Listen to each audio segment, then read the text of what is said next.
माँ मोहतरम मुफक्किर इस्लाम हज़रत मौलाना सैयद अबू अल हसन अली नदवी रहमतुल्लाह अलैह सन 1959 के द मिस्र व माहनामा अल मुस्लिमून के चंद मज़ामीन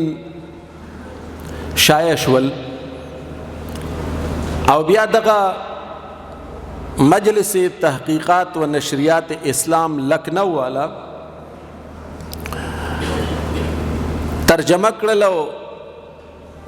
दयो किताब सूरत के अगी शाया कड़ नया तूफ़ान और इसका मुकाबला। मौलाना सैयद अबू अल हसन अली नदवी रहमतुल्लाह अलैह आगा ज़माने के द इल्हाद और द इर्तिदाद दगल हेरता द फिक्री इंतशार इस्तिला इस्तेमाल करला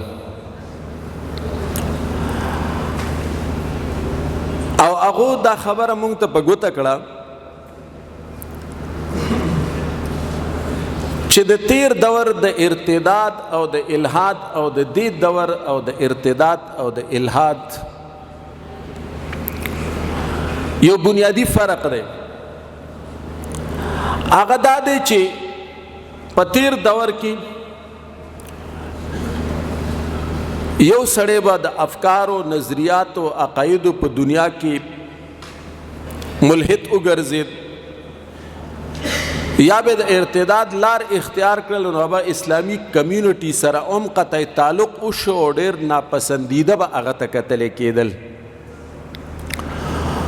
और दन्नन वक्त द इल्हाद और द इर्तिदाद द टोलना ज़्यादा सख्त पहलू दादा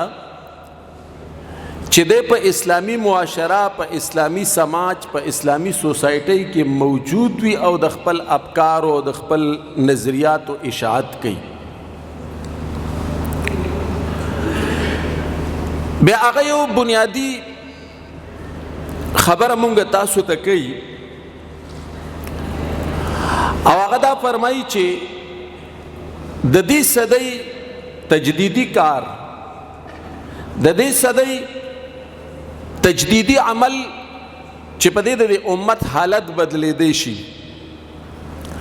अदनी भी नस्ल तरबियत पे और ब्यावई चे तासु नवे नस्ल बिलखुसूस जदीद तालीम याफ्ता तबका दा प इस्लाम बांदे मुतमईन कई और द आगे सरा सरा आगे वो बुनियादी नुक्ते त इशारा कई चिकमम द कम्युनिटी हिस्सा ददगे इल्हाद व फिक्री इंतशार ख़कार शी न ज़मंग समाज और ज़मंग मुआशरा दा पदरी हिस्सों के तकसीम शी यो खामोशी इख्तियार की द्वय में पयो लिहाज सर मुआविनीन उगर्जियो द अगीद पार नर्म गोश सहती और द्रिम आग खलग दी चिपा अवलनी पुरसत के द इस्लाह पजे बांदे अगीद जानना उशुकयो द इस्लामी समाज और द इस्लामी मुआशरे ने यो साइड तकी मादे खबर तब बुनियाद सिर्फ के खुद यो यहूदी मुसन्निफ दे नावल हरारे और आगा प जदीद वर्चुअल और डिजिटल दुनिया बांधे डेर जुख्त नजर दे और द आगी कि चिकम रैपिडली तब्दीली और चेंज जरा रवान दी पागे बाने फोकस थे आयो किताब लिखले दे 21 लेसन ऑफ 21st सेंचुरी यानी द ये विश्ते में सवदई ये विश पैगामात ये विश सबकुना ये विश मैसेजेस هغه وایي چې موجوده صدي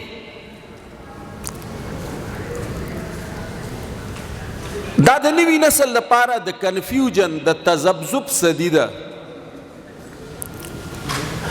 د څه وجوهاتو په بنا وایي آیا روز ټیکنالوجیکل انوویشنز را روان دي په سماج او معاشره کې یعنی د کائنات پټ رازونه دا په مونږ باندې اشکاره کیږي نمبر سیکنڈ ٹیکنالوجیکل انوویشنز آئے روز نوی ایجادات اور ڈیولپمنٹل ایڈوانسمنٹ ہر یو سیس کے جدت را روان دے وہی دا دے پا وجہ باندے دا نوی نسل افکار او نظریات دا سٹیبل پاتے نشو وړاندې دې ځوان په ټریډیشنل کمیونټي کې په ټریډیشنل سوسایټي کې وخت تیرو یعنی زموږ چې کوم روایتي سماج او معاشره وه د دې ځوان فکری تربیت نظریاتی تربیت ژوند ته ایکسس دا په کوم لارو باندې دی په کمباین فیملی کې اوسېده په جوائنٹ فیملی کې اوسېده هلته زده کړه کوله دی په اجره کې کېناسته پاسېده هلته زده کړه کوله دی د مور پلار سره سوشلی ډېر جوخت کنیکټ و هلته زده کړه کوله وایي اوس دا ځوان د ډیجیټل د ورچوال د دنیا ځوان ګرځېدلی دی او هلته د افکارو د نظریاتو یو زبردست ټریفک روان دی هغه دې ته ډیټایزم وایي چې دلته ډیټا د ډیټا سره انټراکشن کوي فرد د فرد سره دومره انټراکشن نه کوي د ډیجیټل دنیا د ورچوال ورلد خصوصیت دا ده چې دلته د ډیټا سره انټراکشن شروع دی ما او تا ډېر لرې ناست یو نو د افکار او نظریات دا سټیبل نه دي دی کنفیوز دی تذبذب ښکار دی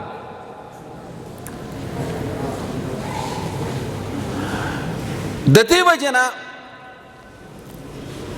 مونږ چې د نن وخت د الحاد موضوع ډسکس کوو په سماج کې د ایتیست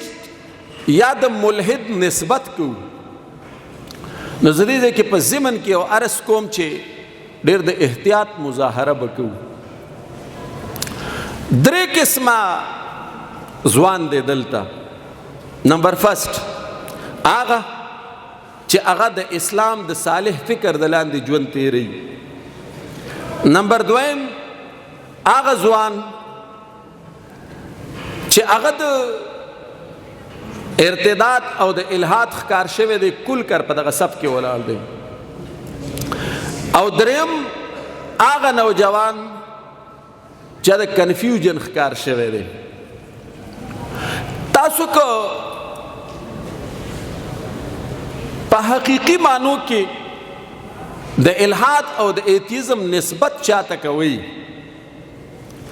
او په نورو الفاظو کې دتا د یو محتاط مفتی فتوا متوجه کیږي نو د دې خلکو تعداد په وړو کې د مالګې برابر هم نه دی او بیا چې کوم د فکری تذبذب ښکار دی نو دا خلک تاسو ته په جدید تعلیمي ادارو کې په نظر باندې راځي مارس کو چې وړاندې د دې ځوان تربیت په ټریډیشنل سوسایټي او کمیونټي کې کېده کوم چې زموږ روایتي سماج او معاشره وه اوس د ډیجیټل او ورچوال د دنیا ځوان دی نو په اول فرصت کې چونکې دلته د ډیټا یو هیوی ټریفک دی او موږ په دغه چوک کې ناستي څوک موږ ته ودرېږي چاته موږ اشاره وکړو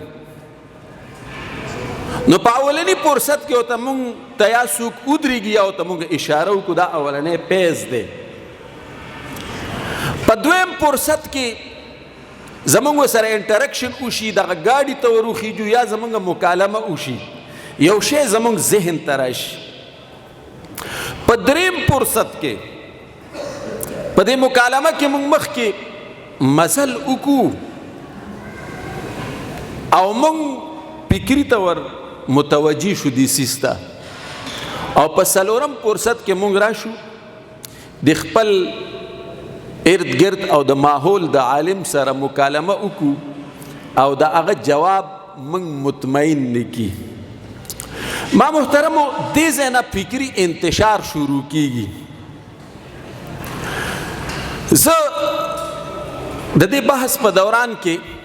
د الحاد اصطلاح کمه استعمالوم او د فکري انتشار اصطلاح زیاته استعمالوم. دا ولې؟ یاد ساتئ کم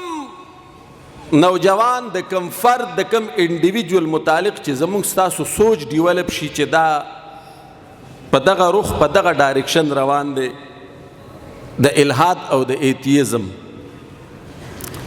نو یقینا چې د خپل کم علمۍ په وجه باندې د په ذهن کې چې کم تذبذب دی او کم انتشار دی د هغې اظهار کوي. ما یو اصطلاح استعمال کړله کم علمي. یاد ساتئ د کم علمۍ په وجه باندې د تذبذب او د فکري انتشار اظهار کیږي، د خوف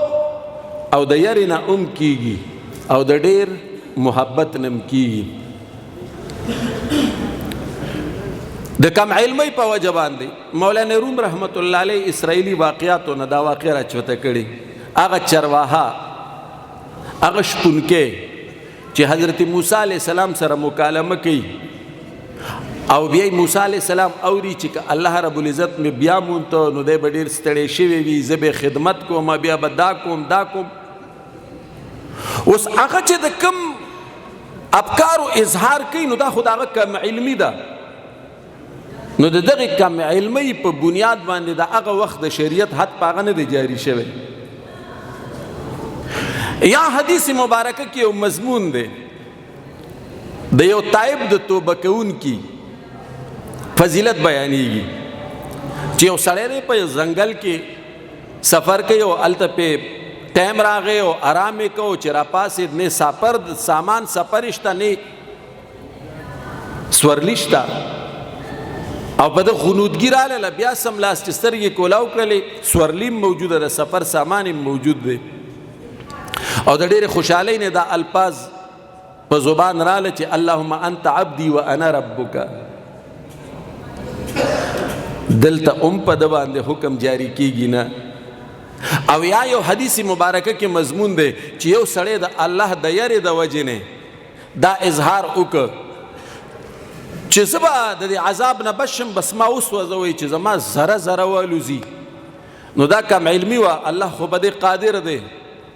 چې ده ته دوباره وجود ورکي، خو د الله د یرې د وجې نه داسې وي.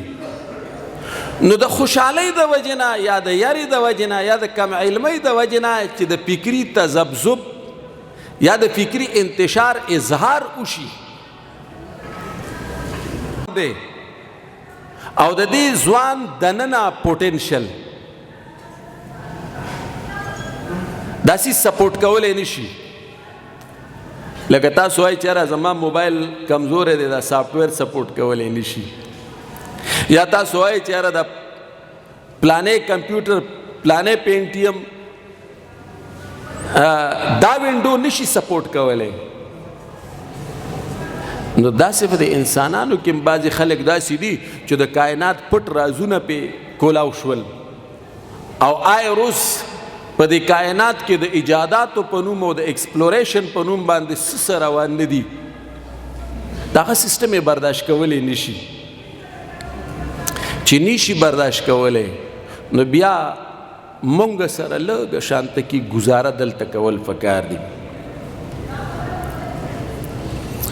سوال وشو چې اسلام دین فطرت دی، نو فطرت خو په انسان باندې نه بوج کیږي. بیا ولې بعضې خلک د فکر او د نظریې په دنیا کې په باطل لار باندې روان دي؟ وجوهات څه دي؟ جواب کیږي چې اوبسکل انسان ته تنده ولګي، دا فطرت دی، دی به اوبه استعمالی. خو که ان کیس یو سړي ته تنده محسوس شول، هغه اوبه وغوښتلې او اوبه ورکوونکې واشروم اټینډ کی تش او دس مات کې او لاس ویننځي، نو اوس مونږ تاسو ته ګورو چې دا لاس په ظاهره باندې صفا دي او طبیعت یې نه قبلوي او په دغه لاس باندې دی دا ګیلاس ورکي، نو آیا ستاسو زمونږ مزاج دا اوبه څښل قبلوي؟ یا یو سړي ته لوږه ولګېدله او د تعفن نه ډک یو ماحول کې ناست دی او تا ورته بهترینه روټۍ راوړه، خو که یو قپې خولې ته وړه نو زما په خیال چې کیدی شي هغه الټۍ شروع کړي. اوس دا فطرت دی چې دته لوږه ولګېده دی به روټۍ خوري، دا فطرت دی چې دته تنده ولګېده دی به اوبه څکي. خو ماحول اثر انداز کیږي، متعفن ماحول، او یا تنده لګېدلې ده هغه ته موږ اوبه ورکو، خو د چینل کې ګړبړ دي. د نن وخت ځوان د فکری انتشار یا په حقیقت کې چې کوم د الحاد ښکار دي، نو د هغې د فکری انتشار او د الحاد یو بنیادی وجه دا ده چې د هغوی زموږ دین ته د رسایۍ د اکسس دپاره کم چینل کمه لاره استعمال کړې ده، هغې کې د فطرت د اصولو خیال نه دی ساتلی شوی. زه چې ماحول کې کومه خبره محسوسوم،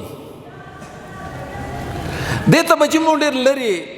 راځو چې الحاد دا وخت کې زموږ په معاشره کې څومره اگزسټ کوي، د دې وجود څومره حد پورې دی. خو زما په خیال که موږ فکري انتشار طرف ته راځو،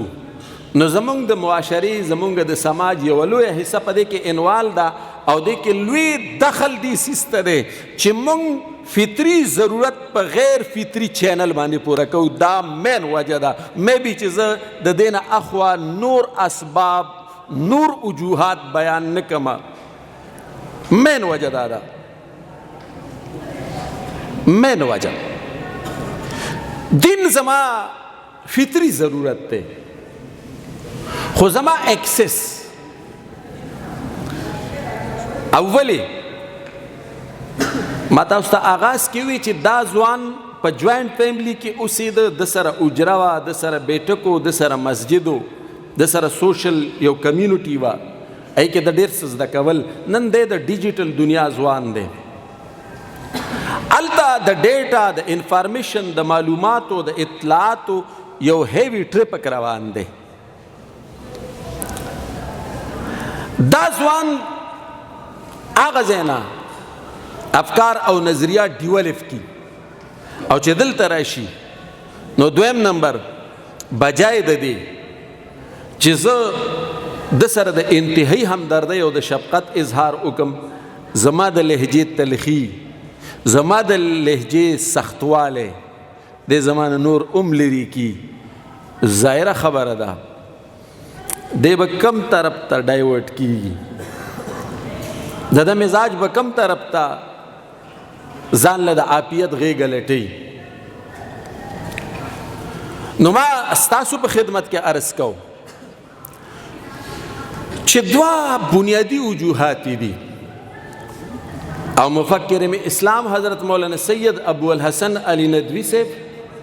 هم دې ته اشاره کړې ده چې کوم څیز موږ جنریشن ګیپ یادو، مین کاز مین وجوهات دا دي، یعنی د نوي نسل او د دې امت د پیشوایانو د لویو خلکو په مابین کې فاصله راغلی ده او هغه ځای نه د فکري انتشار ښکار ګرځېدلی دی. نو په دې موقع باندې زه منتظمینو ته یو درخواست مخې ته ږدم، دا صرف او صرف زما رایه ده او د دې رایې سره اتفاق کول دا لازم او ضروري نه دي. زما یو تجویز دی چې که نن سبا موږ په کمیونټي کې وګورو نو تاسو ته به په اصل معنو کې ملحدین د شمار خلق په نظر باندې راځي. د نورو ځوانانو صرف او صرف د پیشن پرستۍ په طور باندې په دې کنټروورشل بحث کې حصه اخیستې ده او د فلحال د دې پروسس د 4 نمبر مرحلې فکری انتشار نه تیریږي. نو که موږ د اصلاح په غرض باندې د پاره د دې چې د دې خلکو د مونږ اصلاح وکړو، نو که موږ دغې طبقې ته چې کوم په اصل کې ایتیست نه دي د فکری انتشار دا احساس ورکو د مونږ ته رالنډ ځان ته رالنډ کړو، زما په خیال نیم جنگ به مونږ وګټو. او زه به بل درخواست دا وکړم چې کله مونږ د چا د عقایدو اصلاح غواړو نو دی به ځان ته رالنډو او زمونږ ټرمینالوجیز او زمونږ په اصطلاحاتو کې دی جوړ وي او په هغې کې د اپنایت وي او په هغې کې د همدردي وي او په هغې کې د شفقت وي. نو د رد چې کومه اصطلاح ده که د دې په ځای باندې موږ د اصلاح اصطلاح استعمال کړو نو موږ به د خپل تحریک د ټسل او د ټکراو د ماحول نه راوباسو، دا به د اصلاح او د مکالمې میدان ته دا خبره راشي. نو یاد ساتئ چې د اصلاح او د مکالمې په میدان کې به تاسو نه څوک دا جنگ نشي ګټلی، خو کوم معامله ټسل او ټکراو طرف ته ځي نو په ټسل او ټکراو کې به زه په خپل ضد باندې ولاړ یم، ته به هم په خپل ضد ولاړ یې، دی به هم په خپل ضد ولاړ یي، دی به هم په خپل ضد باندې ولاړ یي. موجوده نوي جدید تعلیم یافته طبقه هغه مونږ او تاسو سره بحث ته نه ده تیاره، هغه پریکټیکل ماحول غواړي. زمونږ په معاشره کې د فکري انتشار یا د الحاد د اسبابونه یو بنیادی سبب دا دی چې موږ ماحول نه ورکو، صرف تقریرونه، وعظونه، نصیحتونه کوو. د وعظ او د نصیحت او د تقریر خپل اهمیت شته، د هغې خپل فواید شته، د هغې نه موږ انکار نه کوو. لیکن د نن وخت ځوان په شخصیت کې د ده په افکارو نظریاتو کې او د ده په اخلاقو کې او د ده په موریلیټي لیول کې که ته څه پازیټیو چینجز مثبت تبدیلی راوستل غواړي نو دی په مثبت ایکټیویټیز کې سرګرمو کې انوالو کا او د ته ماحول او انوایرمنټ ورکا. نو ما ستاسو خدمت کې عرض کو چې نن وخت کې فکري انتشار دی او که په حقیقي معنو کې الحاد دی نو وجه دا ده چې مونږ د نن وخت ځوان ته، نوی نسل ته، نوی کل ته ماحول نه دی ورکړی، اکتفا مونږ په بیان، په واعظ و نصیحت او په تقریر باندې کړې ده. ما په خیال مونږ له د واعظ او د نصیحت سره عملی ماحول ورکول دي. که زه په امانت او دیانت 1 غنټه تقریر وکم او ما ته د پېښور یونیورسټۍ سټوډنټس، د اګریکلچر یونیورسټۍ سټوډنټس یا د پېښور د نور کالجز سټوډنټس ناست وي، دا به دومره مؤثر، دومره دیرپا نه وي که په دغه انوایرمنټ کې یو ځوان اعلان وکړي چې ما نه پیسې ورکې شوي دي، که چا بیامونتي ما ته راکوي، بل اعلان وکړي چې ما بیامونتي دي نښه پته راکړه او وایي ما نه 15,000 روپۍ ورکې دي، د 1000 روپو 15 نوټونه دي او دی ورته وایي چې دا واخله. نو زما په خیال چې زما د 1 غنټه تقریر د امانت او دیانت په موضوع یو طرف ته کا او دا 30 سیکنډ اکټیویټي بل طرف ته کا. ما عرض کو چې زمونږ په سماج کې د نن وخت د اکثریتی فکری انتشاری طبقه او خال هغه افراد چې په حقیقي معنو کې د الحاد ښکار دي، وجه اصل کې دا ده چې زم تقریر کوم، تاسو هم تقریر کوئ، قاسمی صاحب هم تقریر کوي، حقانی صاحب هم تقریر کوي، بلم تقریر کوي، بلم تقریر کوي، خو دا تقریر پریکټیکلی امپلیمنټډ کم ځای کې دی، د دې عملی نپاس کم ځای کې دی، نو بیا نه ما څه عملي نمونه شته نه تاسو عملي نمونه شته دی. د دې دا بنیادي دوه درې وجوهات ما په دې بېربطه غونډه کې محاضره کې بیان کړل. نو زما درخواست بداوي چې مونږ په دې باب کې د هر هغه اصطلاحاتو نه، د هر هغه رویې نه، د هر هغه فکر نه ډډه وکړو چې کومه مونږ ټسل او ټکراو طرف ته بوځي. ولې چې دې وخت کې زمونږ واسطه د ملحدینو سره لګه او د فکری انتشار سره وابسته خلکو سره ډیره ده. دا پورت سټیج دی د دې فتنې دا را واپس کېدیم شي، د دې اصلاح هم ممکنه ده. د هغې دپاره باید چې د نن وخت د ځوان په نفسیاتي نبض باندې لاس کېښودلی شي،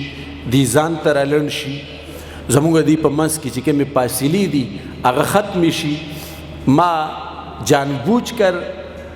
په پښتو کې تاسو سره اظهار خیال وکړو، انشاءالله که بیا موقع وه نو په دغې بېربطه څو جملو باندې بیا انشاءالله محققانه بحث دا ممکن دی. دا یو خوشگوار آغاز دی، د دې انتهایی ډیر ضرورت دی.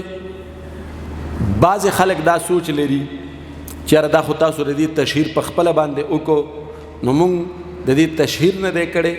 مونږ د دې ضرورت محسوس کړی دی. صرف او صرف دغومره ده چې کیټیګرایزیشن پکار دی چې دا ځوان د دې مرحلې په کم سټیج کې دی، دا ځوان په کم سټیج کې دی، دا ځوان په کم سټیج کې دی. باید چې مونږ ټولو ته په یو نظر باندې دې وخت ونه ګورو. دې وخت ځوان فکری طور منتشر دی، څوک په انیشیل سټیج کې دی، صرف د دغه خلکو سره مکالمه شوې ده، څوک چاته فکر منتقل شوی دی، اتا سره دوه درې ټیمه په مونځ کې هم ولاړي، څوک راغلی د خپل علاقې د عالم نه تپوس کړی، لا مطمئن جواب نه دی میلاو شوی، او څوک فلحال گاهې بگاهې د دغې شکوک و شبهاتو اظهار کوي. نو زما په خیال چې د کم علمی په بنیاد باندې کم اظهار کیږي دا به فکری انتشار وي. زه منتظمینو خدمت کې عرض کومه چې مونږ او تاسو د په فکری انتشار باندې فلحال کار وکړو، چې کم خلک دې ته ورلنډ شوی دی دا مونږ ځان ته رالنډ کړو. بعد کې د ایتیسټو د ملحدینو بنیاد انتهایی کچه دی. دې وخت کې تاسو هغه خلک بچ کئ چې کم خلک دې سره صرف او صرف وابسته شوی دی، لای هغه فکر نه دی قبول کړی، لای هغه عقیده نه دی اختیار کړی، لای دغه ازم نه دی اغستی. دا به ډېره لویه ګټئ. الله رب العزت دې مونږ او تاسو ته د دغې عظیم کار د کولو په ښه طریقه توفیق را نصیب کړي. و آخر دعوانا ان الحمد لله رب العالمین.